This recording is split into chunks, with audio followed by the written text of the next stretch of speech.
तो अमेरिका ने अमेरिकन्स को कहा देश छोड़ दो। ऑस्ट्रेलिया ने ऑस्ट्रेलियंस को कहा देश छोड़ दो। दुनिया के सारे देश अपने देश के नागरिकों को कह रहे हैं देश छोड़ दो। और अब तो इंडिया ने इंडियंस को कह दिया है देश छोड़ दो।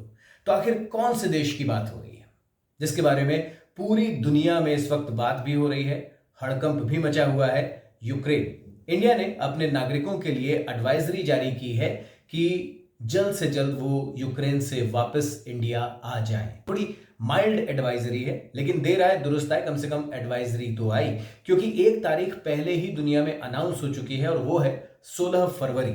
अमेरिका और यूरोप के बहुत सारे देश कह रहे हैं कि 16 फरवरी को रशिया अटैक कर देगा यूक्रेन पे।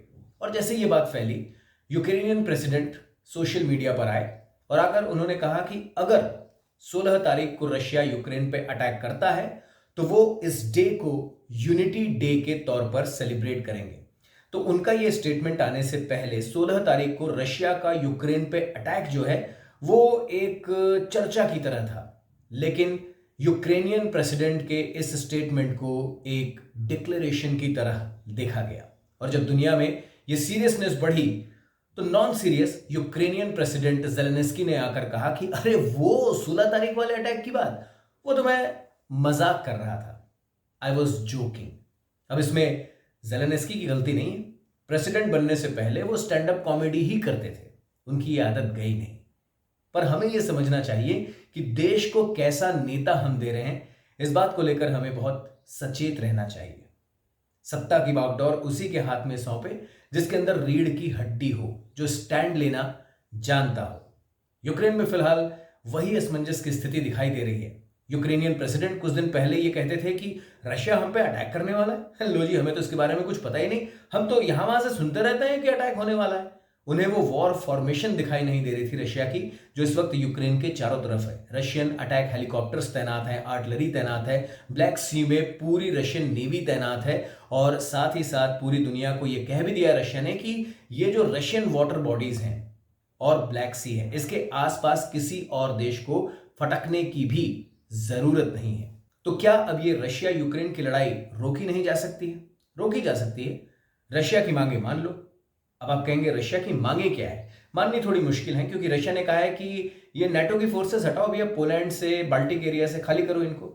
अब ये कैसे किया जा सकता है? साथ में ये भी एक लिखित गारंटी मांगी है कि यूक्रेन कभी भी नाटो का पार्ट नहीं होगा। अब अगर ये लीगल गारंटी जो बाइडेन देते हैं तो जो बाइडेन बड़े ज्यादा अपनी क्रेडिबिलिटी को और गंवाते हुए नजर आएंगे, क्योंकि डोनाल्ड ट्रंप पे जो बाइडेन और उनकी पार्टी लगातार ये इल्जाम लगाती हुई आई है कि ये डोनाल्ड ट्रंप रशिया के सामने झुक जाते हैं। लेकिन रशिया की ये मांगे अगर मानी गई तो अमेरिका रशिया के आगे झुकेगा नहीं, बिछ जाएगा। तो कुल मिला के रशिया की मांगे मानना मुश्किल ही नहीं, नामुमकिन लग रहा है। हैंस रशिया और यूक्रेन की लड़ाई का रुकना भी मुश्किल ही नहीं, नामुमकिन लग रहा है। तो क्या 16 तारीख को रशिया का यूक्रेन पे अटैक हो जाएगा? देखिए, तारीखें आती जाती रहेंगी। ये जियो पॉलिटिकल सिचुएशन जो है ये ऐसे ही गंभीर बनी रहेगी। आप कहेंगे इतनी सीरियस प्रॉब्लम में, इतनी कॉम्प्लेक्स सिचुएशन में यूएन क्या कर रहा है? उसका तो काम ही है दो देशों की लड़ाइयां रोकना। देखिए, लड़ाई हो जाएगी, यूक्रेन पे रशिया का कब्जा हो जाएगा, फिर यूएन कड़ी निंदा करेगा।